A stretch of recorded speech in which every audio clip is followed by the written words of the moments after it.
염려에 관하여 첫 번째 시간을 함께 하도록 하겠습니다. 염려에 관하여라는 것은 김남준 목사님께서 저자이십니다. 총 두 부로 나누어져 있어요. 1부는 염려하지 말라이고요. 2부는 의미 있게 살라입니다. 책의 관점은 염려에서 출발하는 우리의 부족한 모습이에요. 왜 늘 염려할 수밖에 없는 연약한 모습인가에서 출발하여 이 책을 마칠 때쯤에는 우리의 인생이 염려하며 가는 그런 인생 아니다. 우리의 인생은 굉장히 의미 있는 인생인데 영원한 하나님 나라와 그 의를 구하며 살 수 있는 존귀한 인생이다로 여행을 끌고 갑니다. 그러니 늘 염려하면서 불안해하고 두려워하고 초조하게 하는 이 삶의 모습들을 그대로 드러내면서 우리를 굉장히 존귀한 자로서의 자리로 이동시키는데 1부가 염려하지 말라이고 2부가 그래서 의미 있게 살아라 이렇게 나누어집니다. 오늘은 1부인 염려하지 말라에 대해서 좀 말씀을 나누려고 해요. 책 구성을 보니까 총 4장이 되어 있죠. 1장은 염려는 어디에서 오는가, 2장은 너희 자신을 알라, 3장은 들풀에 깃든 사랑, 4장은 필요한 것을 아신다입니다. 그럼 1장 염려는 어디에서 오는가? 신자는 항상 하나님을 바라보는 게 맞죠.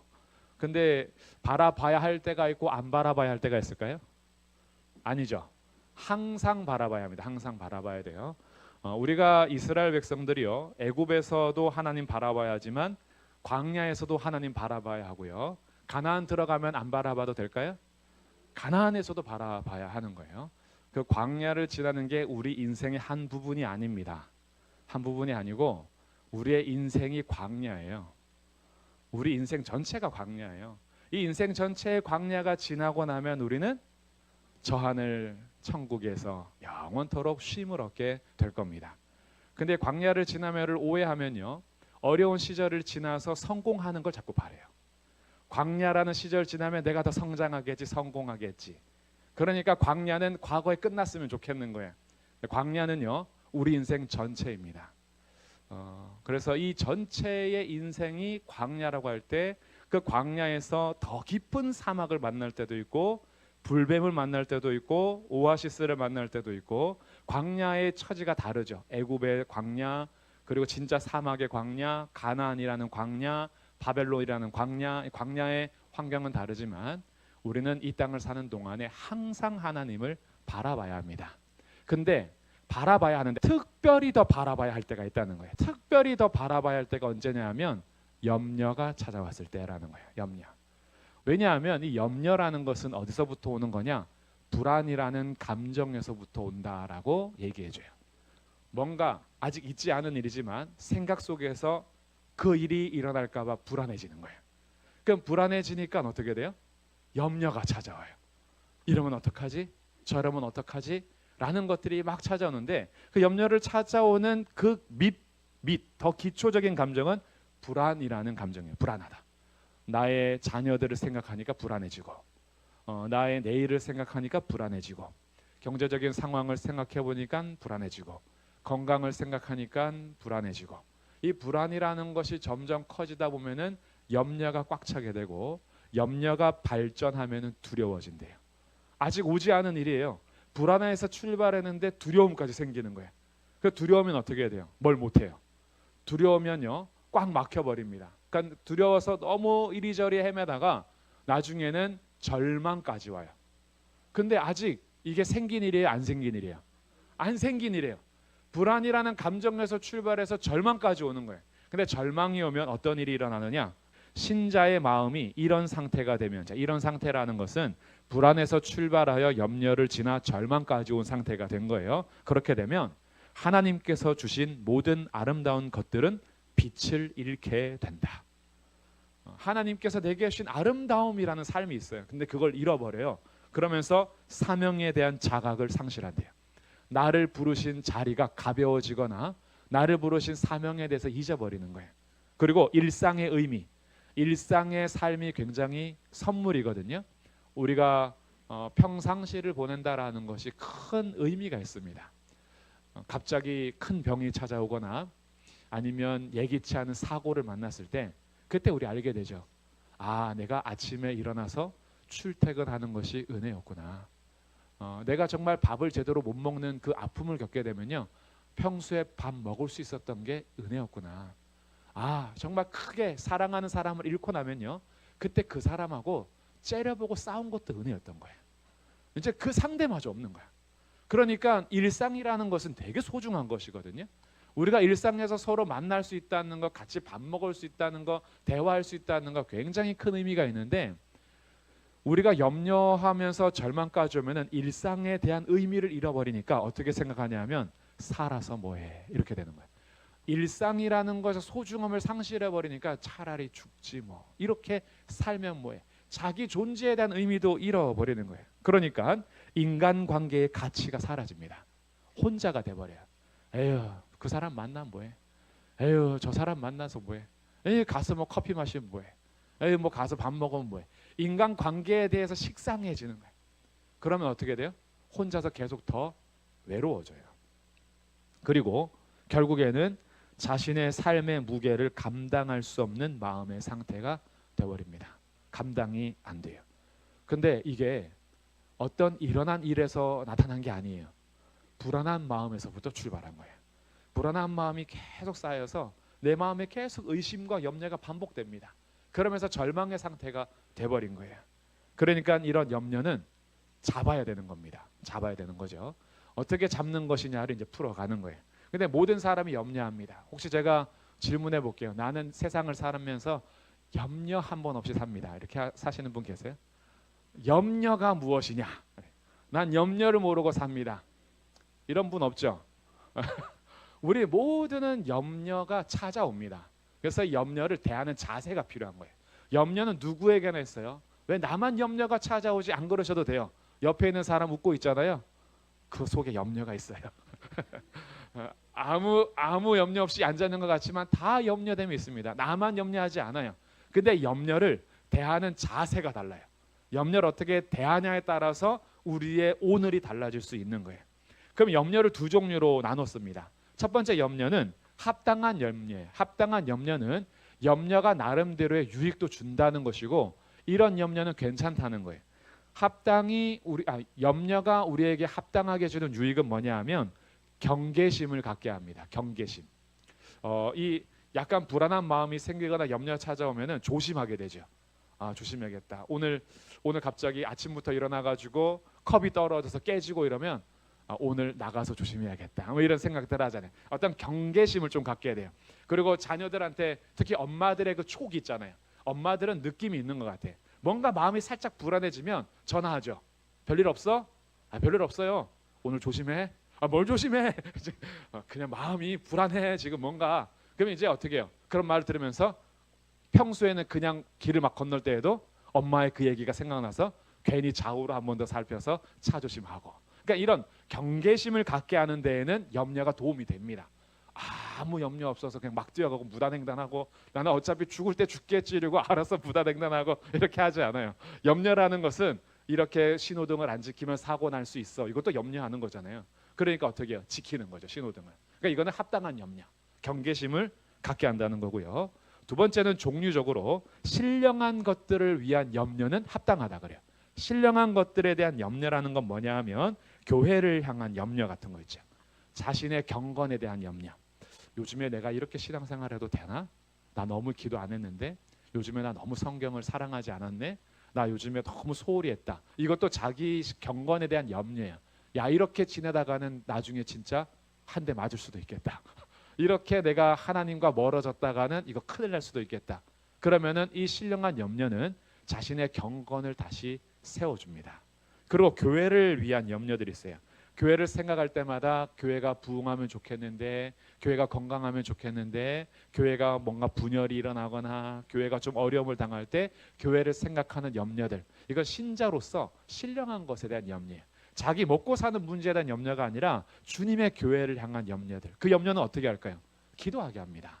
교회를 위해서 기도하게 하고 저기 성도를 위해서 기도하게 하고 이러기 때문에 이런 신령한 것들에 대한 염려는 우리의 경건 생활에 도움을 줘요. 경건하게 하고 우리로 하여금 기도의 자리에 나가게 합니다. 또 이웃 영혼을 위한 염려들이 있어요. 저렇게 살다가 돌아가시면 천국을 못 가실 텐데 내가 복음을 전해야 되는데, 나 저분 만나서 꼭 전도해야 되는데, 이런 염려들, 내가 복음을 전하지 못해서 하는 그 염려들, 이거는 신령한 염려라서 이건 해야 되는 염려예요. 그러면 어떻게 돼요? 언젠가는 그 사람한테 어떻게 복음을 전할까, 저 이웃에게 어떻게 생명을 전할까라는 것으로 우리를 이끌어 줍니다. 그러니까 이런 염려도 없으면 어떻게 돼요? 이웃이 잘 살든 말든 구원받든 말든 이런 아무 염려가 없어. 그럼 신령한 것에 대한 염려가 없다는 거예요. 그러니까 염려도 종류가 있어요. 우리에게 경계심을 갖게 하는 유익도 있지만 신령한 것에 대한 염려는 합당한 염려다라고 가르쳐주는 거지. 그래서 합당한 염려는요, 우리를 불안의 상태나 두려움의 상태나 절망의 상태로 데려가지 않고요, 합당한 경건은 하나님께로 이끌어갑니다. 하나님 앞에 엎드리게 하고 우리의 경건 생활을 더 유지하게 해주는 게 합당한 염려예요. 우리가 그럼 오늘 배워야 될 것은 합당하지 않은 염려죠. 이 염려의 관하의 핵심은 합당하지 않은 염려에 사로잡혀 있는 신자들에 대한 책이에요. 이 합당하지 않은 염려는 불신에서 옵니다. 아까는 감정적으로는 불안에서 온 거예요. 뭔가 불안해서 염려하기 시작했는데 더 깊은 곳에 들어가면 사실 이 불안이란 감정은 어디서 오냐 하면 하나님을 향한 불신에서 온다는 거예요. 하나님을 불신하는 데서 불안해지는 거고, 그 불안한 감정이 염려로 간다라는 거예요. 그 불신하게 되니까 어떻게 돼요? 첫 번째, 마음을 압박하여 결핍에 대한 두려움을 갖게 합니다. 내가 뭔가 남들보다 가지지 못한 것에 대해서 갑자기 두려워지기 시작하는 거예요. 그 두려움이 불안해집니다. 하나님이 내 삶을 책임진다는 그 믿음이 없어요. 그 신뢰가 없으니까 그 불신에서부터 내게 없는 것에 대한 불안한 감정들이 막 생기기 시작을 하는 거예요. 그러다 보니 두 번째, 합법적이지 않은 방법들을 사용하도록 유혹을 받습니다. 이 불안한 마음을 해소하기 위해서 불법적인 일들을 하는 거예요. 이걸 어떻게 해서든지 해결하려고 자기 나름대로의 방법을 쓰는데 그게 합법적이지 않은 방법을 할 수 있도록 우리를 유혹을 하는 겁니다. 그러니까 염려를 대비할 때에 온갖 다른 방법들로서 염려를 자꾸 해소하려고 하는 거죠.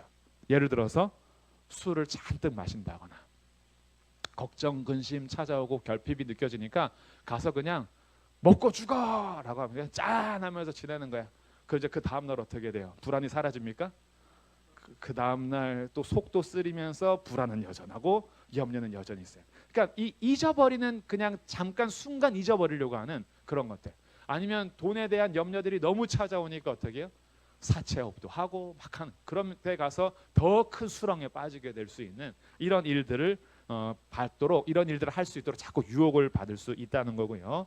그러다 보면은 결국에는요, 우리의 마음이 하나님을 예배하지 못하는 마음으로 지쳐갑니다. 기도와 찬송을 잃어가요. 감사가 사라집니다. 불신에서부터 불안해진 마음이 염려로 가기 시작하면 하나님과의 관계가 흔들리며 예배의 자리를 떠나게 돼요. 기도에 집중 못합니다. 그래서 열매가 나타나지 않죠. 예수님께서 네 가지 땅에 대해서 비유할 때 가시떨기에 떨어진 그 씨는요, 자라나되 그 가시가 막잖아요. 그늘이 되잖아요. 이것을 재물의 유혹과 세상에 대한 염려라고 얘기해 주죠. 그러니까 세상에 대한 염려와 재물의 유혹이 이 씨로부터 자라나지 못하게 하는 거예요. 염려에 눌리니까 기도와 말씀에 집중하지 못하고 예배하는 자리에 적합하게 가지 못하게 하니 마음이서 열매를 못 맺게 된다. 이런 것들이 합당하지 않은 염려예요. 그러면 신자가 염려를 극복하려면 어떻게 해야 되느냐? 먼저 첫 번째 문장은 하나의 정답을 말해주는데, 하나님과의 인격적 사랑을 나눔으로부터 해결을 해야 됩니다. 염려의 출발은요, 염려를 해결하고 극복하는 길은 하나님과의 인격적인 사랑을 나누는 거예요. 자, 인격적인 사랑이라는 것은 하나님과 나 사이의 관계를요, 그냥 없는 데다가 비는 것이 아니고, 말도 못하고 듣지도 못하는 나무나 돌에다가 내가 이야기하는 게 아니라 내가 말하면 그분이 들으신다는 거고요. 그분은 나에게 말씀을 하신다는 거고요. 내가 그분과 함께 걸어갈 수 있다는 거예요. 그런 인격적인 관계는요, 피조물들 중에서 하나님과 인간이 할 수 있는 겁니다. 하나님은 강아지들과 인격적인 관계 안 하십니다. 고양이들하고 인격적인 교제 안 하세요. 인격적인 교제는 하나님의 형상대로 지음 받은 사람과 하는 거예요. 그러니까 사람이 이 불신과 불안을 극복하고 염려를 이겨가기 위해서는 나의 존재의 근원 되시는 하나님과 인격적인 사랑을 나누는 데서부터 이 염려를 극복해 갈 수 있다는 거예요. 그래서 현실적인 대안으로 세 가지를 제시하는데, 첫 번째는 끊어서 생각해라. 너무 내일에 대한 염려들이요, 어느 정도까지 가냐 하면 내년까지 가거나 아니면 막 10년 뒤까지 가거나 5년 뒤까지 가거나 한 달 뒤 막 이렇게 하는데 점점 끊으래요. 1년 뒤가 불안하면은 6개월만 생각하고, 6개월 생각했을 때 너무 불안하면 한 달만 생각하고, 한 달 생각해도 너무 불안하면 오늘 하루만 생각하라는 거예요. 오늘 하루도 생각하는데 불안하면 지금만 생각하는, 지금만. 이따가 예배 끝나고 불안한 마음이 찾아올 때 지금 예배 시간만 생각하라는 거예요. 끊어서 생각하라는 거고요. 현재를 살라 그래요. 미래에 가 있지 말고 현재를 살고. 두 번째, 현실을 대면하라는 말은 뭐냐 하면 현실을 인정하라는 겁니다. 현실을 있는 그대로 받아들여야 돼요. 사람들이요, 염려할 때에 책임을 져버리려고 합니다. 책임지려 하지 않아요. 염려가 되는 불안한 상황이 오면 자기가 책임져야 되거든요. 이거는 내가 잘못해서 이런 일이 벌어진 거야. 현실을 직시하고 그러면 이것을 어떻게 극복해 갈까라는 현실적인 대안을 찾아야 되는데, 사람들이 현실을 자꾸 도피합니다. 지금 찾아오는 불안과 이 불안한 요소들을 자꾸 모른 척해요. 모른 척한다고 없어지지 않거든요. 그 문제는 해결해야 되는데 해결 안 하고 자꾸 미뤄버리는 거예요. 그러니까 일시적으로는 내가 염려하지 않은 것 같으나 이것은 점점 눈덩이처럼 불어납니다. 해결하지 않은 그 요소가요. 그러니까 현실을 제대로 파악하고 대면해서 현실을 도피하여 오락에 빠지지 말고, 사람들은 현실 속에서 너무 큰 문제를 만나면 약물 중독까지 가죠. 그냥 그것으로 자꾸 피해 버리는 거예요. 그것이 문제 해결이 되지 않는다. 그래서 염려를 극복할 때는 현실을 대면하는 거예요. 그래서 정확하게 이게 내 상상인지 내 생각에서 불안한 건지 진짜 불안한 요소인지를 정확하게 파악해서 정말로 불안한 요소라면 대비해야 되는데 어떻게 내가 할 수 있을까를 내가 현실적으로 받아들여야 되고, 세 번째는 간절히 기도하라는 거예요. 지금 이 현실의 문제가 발견이 됐기 때문에 하나님 앞에 이 현실 문제를 가지고 가서 간절히 기도합니다. 그런 시간들을 통해서 하나님과 인격적인 교제가 시작이 되는 거예요. 하나님, 지금 저희 집에 이러이러한 문제가 있습니다. 그냥 제 상상 속에서 커져가는 게 아니라 현실을 직시하여 이 문제가 해결되지 않으면 계속 어려움이 올 것 같은데, 하나님 이 문제를 놓고 주님 기도합니다. 지혜를 주시고 어떻게 해야 되는지 하나씩 하나씩 하나님과 직접 대면에 가기 시작하는 거예요. 그러면서 주님으로부터 지혜도 구하고 도움도 구하고 이렇게 기도하면서 나가라는 것이 1장의 염려는 어디에서 오는가의 요약이에요. 그러니까 우리의 불신에서부터 불안이 오고, 불안에서 염려가 오고, 염려는 두려움과 절망으로 가는데, 그것을 거꾸로 뒤집으면 불신에서 출발한 거니까 하나님을 신뢰하여 인격적 사랑의 자질을 놓으라는 겁니다. 그래서 이 장은 너희가 누구인지 알라로 가요. 너희가 도대체 누구냐? 너희 자신을 알라. 그리스도께서는 염려하는 자들에게 자신이 하나님께 소중한 존재임을 깨달으라고 말씀해 주십니다. 그래서 첫 번째 예를 드는 것이 있죠. 우리 26절 말씀을 보시면, 공중의 새를 보라. 심지도 않고 거두지도 않고 창고에 모아 들이지도 아니하되 너희 하늘 아버지께서 기르시나니 너희는 이것들보다 귀하지 아니하냐. 참새, 공중의 이 새, 공중의 새를 지켜보라는 거예요. 보라는 것은 관찰하는 거거든요. 가만히 보니까 공중에 저 수많은 새들도 어디 가서 그들이 심어서 농사 짓는 것도 아니고, 그들이 어디 가서 창고에 거두어 들이는 것도 아니에요. 그런데 새들이 먹을 것을 항상 먹습니다. 하나님께서 그들을 돌보셔서 새가 존재하게 하세요. 새뿐만이 아니죠. 수많은 동물들이 그러잖아요. 자신들의 농사지어서 거두어서 먹지 않습니다. 그러니까 이 공중의 새들도 그렇게 돌보시는데, 하나님께서 너희가 이것보다 더 귀한데 돌보지 않겠냐는 뜻이에요.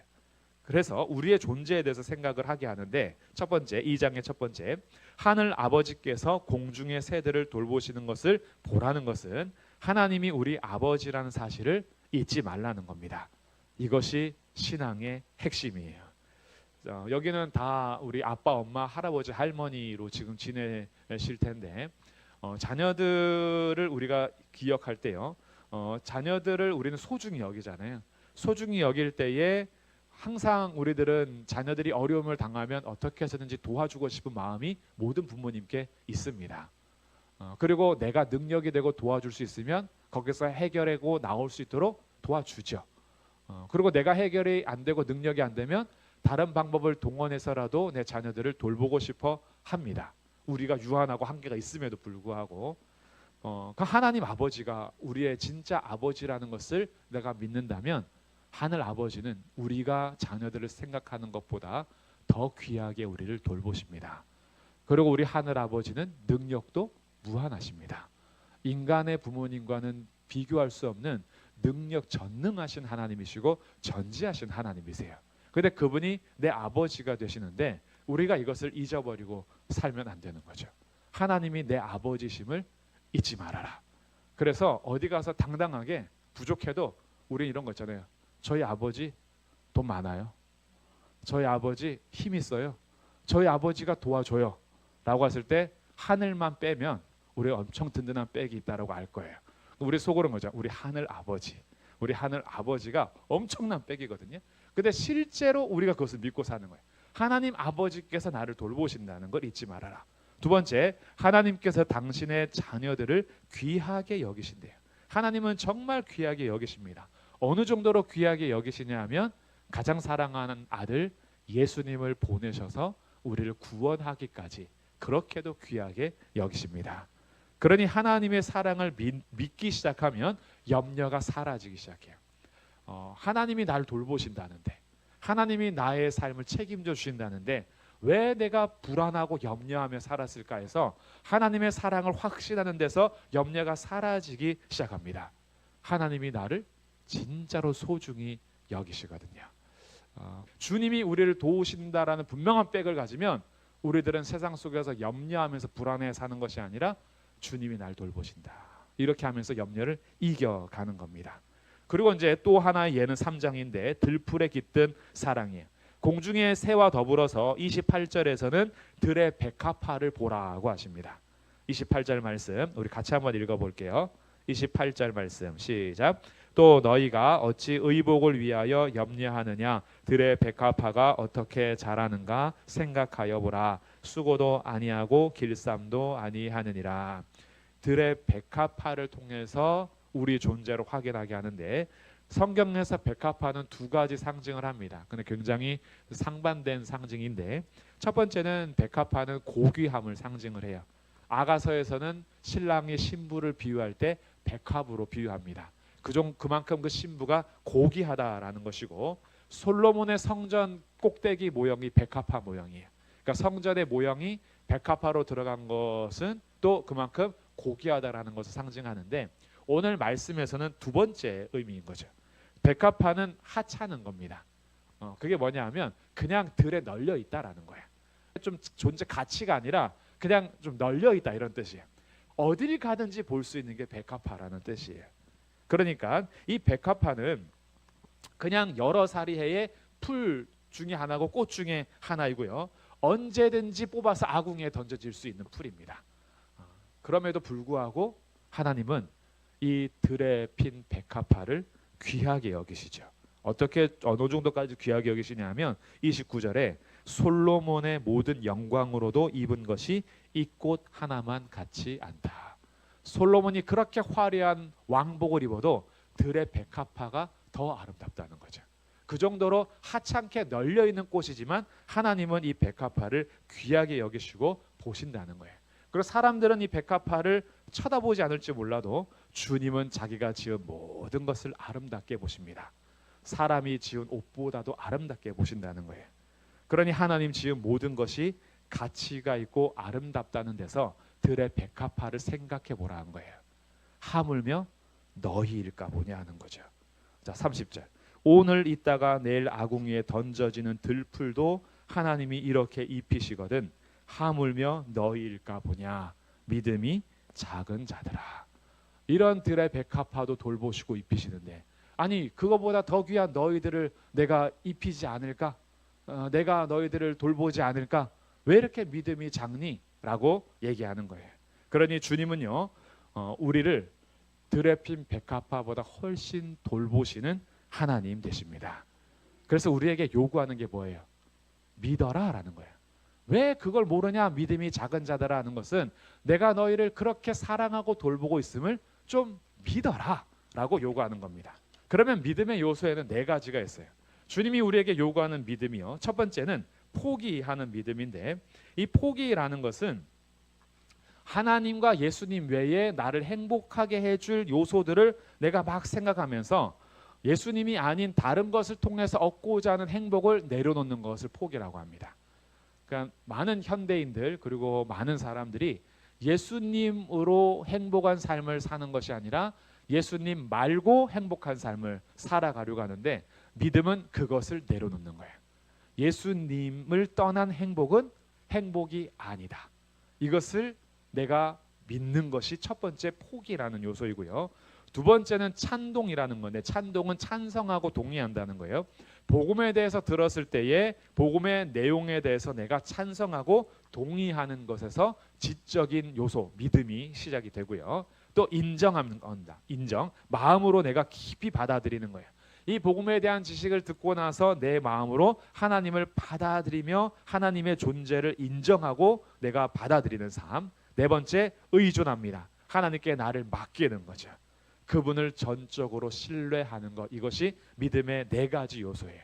예수님을 떠나 있는 삶이 나의 삶의 가장 가난이었고 불행이었다는 것을 알고, 내게 이런 가난하고 불행한 나에게 복음이 들려져요. 복음이 들려졌을 때 예수님을 내가 찬성하고 동의하게 가게 되고, 지성으로는, 마음으로는 그 예수님을 받아들입니다. 그리고 나의 삶에서 그분을 의지해요. 그분 앞에 내 삶을 맡기는 거죠. 이것이 믿음인데, 이런 믿음이 부족할 때 오는 것이 염려라는 거예요. 염려는 그러기 때문에 결핍에서 오는 게 아니라는 겁니다. 뭔가 없어서 염려하는 게 아니고요, 이 세상에 뭔가 부족해서 염려가 찾아오는 게 아니라 믿음이 없어서 염려가 찾아온다는 거예요. 우리 하나님이 누군지를 잘 모르는 거고, 나라는 존재를 얼마나 귀하게 여기시는지를 내가 안 믿는 거예요. 하나님이 나를 돌보신다는 것에 대해서 신뢰가 깎일 때 염려가 찾아오기 시작한다는 거죠. 그렇기 때문에 염려를 극복하는 실제적인 방법, 첫 번째는 인생이 무상하다는 것을 생각하라고 제안합니다. 인생은 벌거벗은 상태로 왔다가 아무것도 가지고 가지 못한다는 거예요. 어차피 우리의 인생은 여기 있는 모든 것이 다 선물이에요. 그냥 엄마 뱃속에서 나올 때 뭐 가지고 나오지 않았잖아요. 그리고 갈 때도 아무것도 못 가지고 갑니다. 그러니 태어나서 죽기 전까지 내가 누리는 모든 것은 다 선물이에요. 그러니까 인생에 막 집착을 버릴 수 있다는 거예요. 저건 못 가져서 집착하고, 저거 없어서 불행한 것 같고, 저거 못해서 내가 행복하지 않은 것 같고, 그런 것을 좀 내려놓으라는 게 인생의 무상함을 생각하라는 거죠. 전도서 말씀대로 한다면 세상의 모든 것은 헛되고 헛되며 헛되고 헛되니 모든 것이 헛되도다. 하나님 위에 있는 것을 생각하지 않고 땅에 있는 모든 것으로는 우리를 채워갈 수 없는 거예요. 그러니까 집착을 버리게 되고 영원한 것을 사모할 때 염려를 극복하는 1단계다라는 거예요. 그러니까 우리의 염려는 어쩌면요, 그거 없어도 괜찮은데 괜히 그거 집착하고 있는 거예요. 그거 아니면 안 될 것처럼 여기는 거죠. 그래서 그런 마음을 좀 내려놓는 겁니다. 두 번째는 과거의 염려를 생각해 보라고 합니다. 염려가 도움이 됐었는지 한번 생각해 보래요. 그때 그렇게 염려해서 그래서 좀 잘 살았느냐, 그때 염려했던 것 좀 괜찮았냐라고 생각해 보라는 거예요. 그리고 과거의 그 염려가 나를 얼마나 좌절하고 절망으로 끌고 갔는지, 그 염려라는 것이 나를 얼마나 더 망가뜨렸는지 과거에 염려했던 내 삶을 생각해 보라는 거예요. 물론 합당하지 않은 염려에 대한 겁니다. 하나님을 불신해서 찾아왔던 그 염려들이 얼마나 너의 경건과 삶에 도움이 됐냐 생각해 보니까 아니었으면, 그럼 왜 지금 또 그거 또 하려고 그래? 왜 그 일을 또 하려고 그래? 그만 멈춰라고 우리한테 말해 준다는 거고요. 세 번째는 염려에 사로잡히지 말래요. 염려가 찾아올 수는 있습니다. 그러나 그 생각을 붙잡지 말라는 거예요. 염려가 찾아왔을 때 그것을 딱 붙잡고, 그래 이거야, 염려해야 돼, 이러지 말라는 거예요. 염려를 붙잡고 거기에 대해서 불안이라는 바다로 가지 말라는 거예요. 왜 점점 더 불안한 생각하고 점점 더 집착하면서 안 될 거야, 힘들 거야, 염려가 되라고 왜 계속 항해하냐는 거죠. 작은 염려에서 시작한 것이 점점 더 큰 염려로 발전하지 않도록 염려를 곱씹지 말라고 합니다. 우리들이 곱씹는 것은요, 그 말씀을 곱씹어야지 자꾸 염려를 곱씹어요. 이상한 생각, 나쁜 생각, 부정한 생각들은 그렇게 곱씹고 오늘 오전에 들었던 말씀은 다 잊어버리는데 점심시간 때 나한테 긁었던 말씀들은 계속 묵상을 해. 저 사람이 왜 나한테 저 말을 했을까? 계속 우리가 곱씹지 않아도 되는 것을 자꾸 곱씹으면서 마음은 점점 더 불안해지거든요. 그러니까 그거 이제 빨리 놓으라는 거예요. 우리가 붙잡을 게 아니다라는 거죠. 네 번째는 은혜 주셨던 때를 생각하라는 거예요. 은혜를 기억해봐라. 우리가 정말 힘들고 두렵고 어렵고 불안하고 염려할 때 하나님께서 베풀어 주셨던 은혜, 그거를 생각하면 오늘도 내가 염려를 붙잡는 삶이 아니라 은혜를 붙잡는 삶으로 가기 시작합니다. 아, 내가 이것을 이길 수 있는 것은 은혜의 자리에 가야 된다. 나 혼자서 염려하며 머리 싸매지 말고 기도의 자리, 찬송의 자리, 예배의 자리, 은혜의 자리로 갈 때 그 은혜로 내가 이길 수 있다. 이 자리로 이끌 수 있도록 은혜 주셨다는 것을 생각하라는 겁니다. 그리고 이제 마지막 네 번째 장은 필요한 것을 아신다는 거예요. 하나님이 우리의 필요를 아신다. 이것을 잊지 말래요.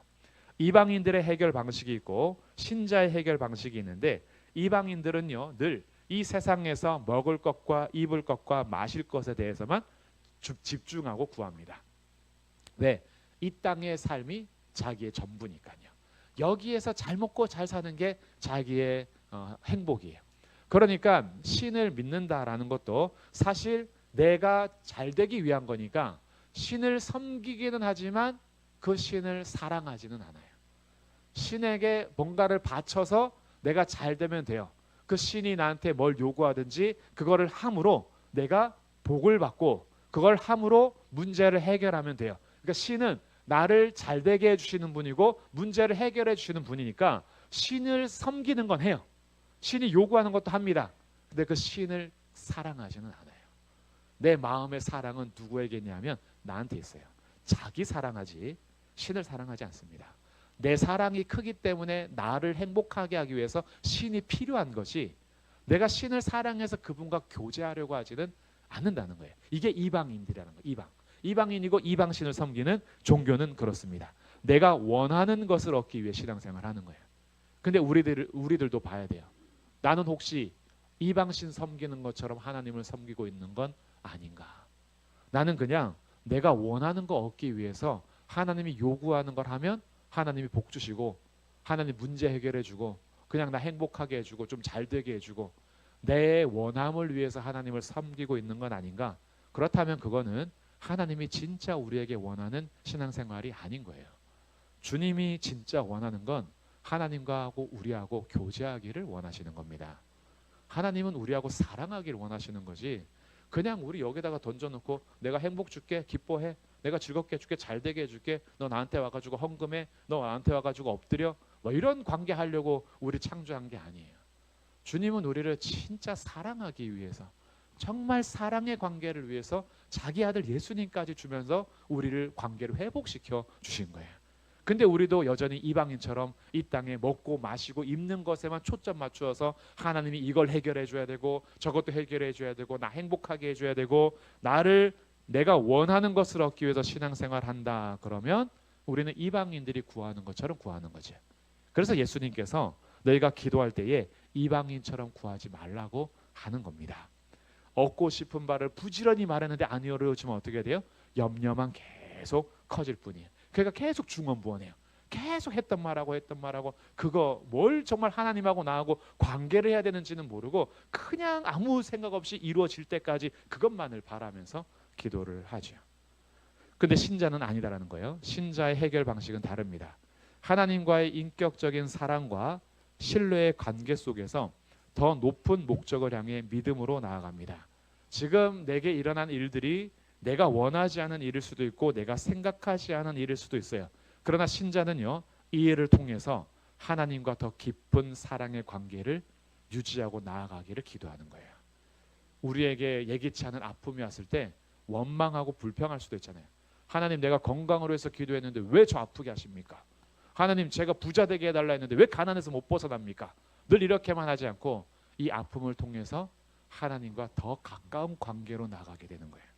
하나님, 저가 원하는 건 아니었지만 제 몸이 아파서 주님을 더 찾습니다.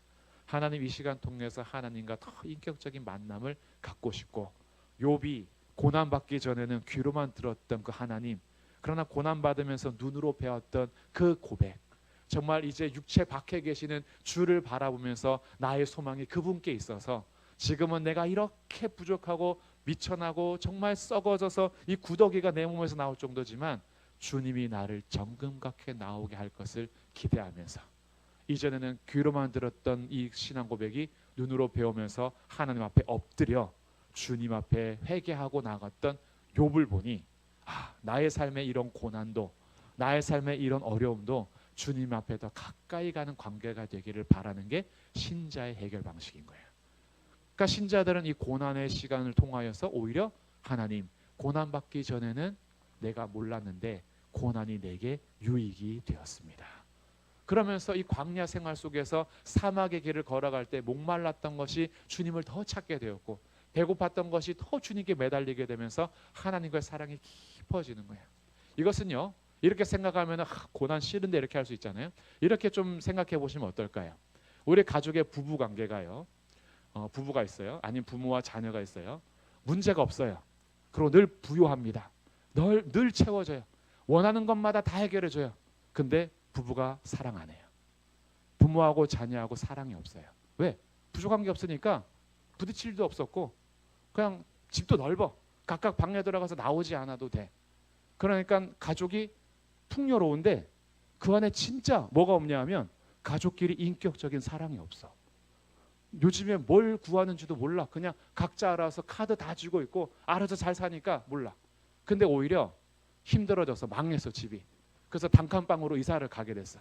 식구가 거기에서 같이 살면서 지주고 볶고 막 부딪히고 싸우고 가난하고 힘들어서 늘 그 집안이 시끌시끌했는데 그 집이 거기에서 서로 인격적인 교제가 일어난 거예요. 예전에 얼굴 보면서 대화도 별로 안 했는데 이제는 얼굴 안 볼라야 안 볼 수가 없어. 단칸방밖에 없어가지고 싸우고 지주고 볶아도 다 등 돌리고 자기는 자야 되지만 거기서 자야 돼. 그럼 시간이 지나고 나면 그 생활이 싫긴 싫죠. 근데 지나고 나니까 그때 우리 가족이 더 끈끈해진 거예요. 가족은요, 어려움을 같이 극복해가면서 더 가까워집니다. 아무 어려움이 없잖아요. 그러면 평안하게 사는 것 같은데 끈끈한 만남이 별로 없어요, 가족도.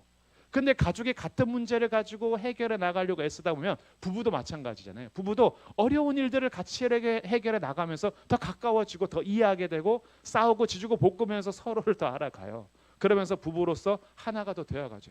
근데 아무 문제가 없어서 괜찮아요. 당신이 12시 넘어서 들어오든 말든 나가서 골프를 치시든 말든 저는 알아서 제가 다닐 거 다 다니고 우리는 좀 자유롭게 삽시다. 편안하게 서로 부딪히지 말고 이렇게 해서 살긴 사는데 두 사람의 인격적 관계는 깊어지지 않죠. 주님과의 관계를 이렇게 이해하면 어떠실까라는 거예요. 아무 문제 없을 때 주님 찾지 않으면 우리 좀 편안하긴 하죠. 그러나 주님 앞에 엎드리고 매달리는 게 없잖아요. 그러니까 주님과의 관계가 깊어지질 않아요. 주님은 우리하고 깊은 관계를 원하시거든요. 주님이 내 마음을 다 아시고 내 필요를 아세요. 그런데도 왜 어려움이 있을까? 주님은 우리하고 그냥 단지 이 땅에서 먹고 마시고 입히는 거 그거 잘해가지고 우리를 여기 저기 TV에 나오는 연예인들 세우는 것처럼 세우려고 우리 만드신 거 아니에요. 주님은 우리하고 깊은 사랑을 하기 위해서 우리를 존재하게 하신 겁니다. 그래서 우리로 하여금요, 하나님께서 정말 이 어려움 속에서도 어떻게 나를 이끌어 가실지를 고대하면서 기도의 자리에 나가게 되고 하나님의 나라와 의를 위해 살아감으로써 하나님께서 채우시는 것들을 경험하게 됩니다. 내가 더 고귀한 존재로서 더 고귀한 삶을 추구했어요. 하나님의 나라를 구하고 그의 의를 위해서 살았는데 뒤돌아보니까 먹고 마시는 문제들이 하나님께서 다 책임져 주고 있었다라는 것을 알게 되는 거예요. 그 우리의 삶이 거기에 막 매여 있지 않는 겁니다. 먹는 문제, 마시는 문제, 입는 문제 거기에 막 매여 있지 않고 땅만 쳐다보면서 살게 하지 않고 하늘 보며 살게 했는데 이 땅의 문제가 해결돼 가기 시작을 하는 거죠. 주님은 우리를 이렇게 부르셨다고요. 그러니까 신자들은 이 땅의 것을 바라보면서 이 땅의 것을 찾지 않고 위를 바라보면서 위의 것을 찾으니까 먼저 그의 나라와 그의 의를 구하라. 그리하면 이 모든 것을 너희에게 더하시리라. 이런 관계로 우리를 나아가게 하시는 겁니다. 그래서 그 관계를 맛보기 시작하잖아요. 문제가 있든 없든요, 주님과의 인격적 관계가 제일 소중하기 때문에 예배의 자리, 기도의 자리, 찬송의 자리에 은혜를 가지고 옵니다. 그 은혜를 바라면서 있는 거예요. 그러니까 이 시간이 너무 소중한 거예요. 사람들은 그래요. 야, 예배하면 뭐 해결돼? 기도하면 해결돼? 근데 그 사람들이 해결이라는 것은 눈에 보이는 먹고 마시는 문제를 보는 거예요. 그래서 우리는 대답해야죠. 해결돼. 그 해결되는 것이 너희가 생각하는 먹고 마시는 문제가 당장 해결 안 된다고 해서 해결 안 되는 게 아니라, 나는 주님 앞에 나가면 인격적인 관계 속에서 너희가 누리지 못하는 부요함과 만족함과 기쁨과 즐거움과 평강이 있어. 이거는 세상에서 돈 많이 번다고 얻을 수 있는 게 아니야. 이것을 아니까 주님과의 인격적 관계가 나한테 너무 행복한 거야. 그러니까 주님 앞에 나오는 것 자체가 은혜인 거죠. 너무 감사한 거예요. 근데 주님이 우리 필요를 다 하시면서도 왜 기도하라 하시냐라는 거예요. 그냥 좀 주시지. 알면은 그냥 그때마다 주시지. 왜 기도해야 되느냐? 자, 기도할 때요. 1번. 모든 좋은 것의 기원을 배우게 됩니다. 좋은 일이 생기면 하나님께 감사하게 되고, 나쁜 일이 생기면 그 안에서 하나님의 뜻을 찾게 돼요. 그러니까 좋은 일이든 나쁜 일이든 성도는 하나님께 가까이 나가게 됩니다. 그 자리가 기도의 자리예요. 그러니까 기도는 문제만 있을 때 하는 게 아니에요. 문제 없을 때도 하는 게 기도입니다. 우리가 문제만 있을 때 하고 사람 찾아가면 그건 상담이고요. 문제가 있든 없든 만나면 친구인 거예요. 그 어떤 친구가 문제만 있으면 연락하면 좋아요, 싫어요? 나한테 전화 갔다 왔어. 에이, 또 돈 빌려달라는 거네. 또 문제가 있어. 에이, 또 무슨 일이 생긴 거네. 문제만 있을 때 교제하는 건 진짜 친구 관계 아니죠. 진짜 친구 관계는 그냥 평소에 전화해서 잘 있었어? 뭐 이렇게 얘기하면서 평소 삶을 나누는 거예요. 하나님과의 기도를 그렇게 배워가는 겁니다. 내 모든 것의 기원이 하나님께 있으니까 좋은 일이든 나쁜 일이든 하나님께 나올 수 있는 거죠. 그것을 배우게 하는 것이고요. 두 번째, 의존을 배우게 합니다. 하나님께 대한 의존을 배우는 자리가 기도의 자리예요. 하나님만이 나의 피난처가 된다는 사실을 알게 돼요. 그리고 그 사랑 안에서 참된 평화를 누립니다. 그래서 일방적으로 나의 요구 사항만 되풀이해서 말하지 않아요. 하나님의 마음이 통하는 자리가 됩니다. 내가 하나님 앞에 내 마음을 토로하면 주님이 그 마음을 나한테 또 알려주세요. 주님과 나와의 관계가 서로 마음이 통하는 관계가 돼요. 이게 한번 맛보면은 이게 놓칠 수 없는 삶인 거예요. 주님과의 만남을 통해서 하나님하고 나하고 마음이 통하기 시작하는 그 기도의 시간들. 그래서 주님이 우리를 단지 눈에 보이는 것으로 살게 한 게 아니라 하나님 의지하며 살게 하신 거예요. 그러니 기도하라고 하는 겁니다. 기도의 자리에서 우리를 이렇게 만나 주시기 위해서. 그러니 결론, 육신의 필요를 위해 염려하지 말고 은혜를 구하라고 결론을 맺습니다. 첫 번째, 하나님께서는 우리의 필요를 아십니다. 모르지 않으세요. 그러니까 그 하나님 의지하면서 하나님 앞에 나오시고, 그리고 매일매일이 하나님을 의지해야 되는 날인 거예요. 매일매일 만나를 먹여주셨던 것처럼 우리는 매일 하나님의 은혜가 필요합니다. 그러니 매일 하나님을 의지하면서 내 모든 필요를 하나님을 아시니까 하나님을 신뢰하면서 하나님 앞에 우리의 삶을 놓을 때 불신에서 오는 불안이라는 감정, 불안이라는 감정에서 오는 염려, 염려에서 두려움과 절망으로 가는 것을 끊어낼 수 있어요. 불신에서 출발한 거니까 하나님을 신뢰하면서 불안이란 마음을 없애고, 불안에서 오는 염려를 없애고, 염려하지 마라, 하나님을 신뢰해라 라는 말씀을 붙잡는 거죠. 그래서 염려라는 생각이 찾아올 때 어떻게 해요? 염려를 붙잡지 말고 하나님을 더 붙잡으시고 하나님의 은혜를 구하세요. 그리고 하나님의 은혜를 붙잡으려면 기도하셔야 됩니다. 하나님의 은혜를 붙잡는 자리에서 하나님 앞에 기도하기 시작할 때 염려는 사라지고 하나님의 평강이 찾아오게 될 겁니다. 너희 모든 염려를 하나님께 맡기라.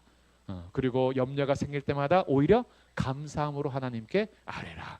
주님 앞에 기도할 때에 주님께서 우리의 마음과 생각을 그리스도의 평강으로 지켜주실 것입니다.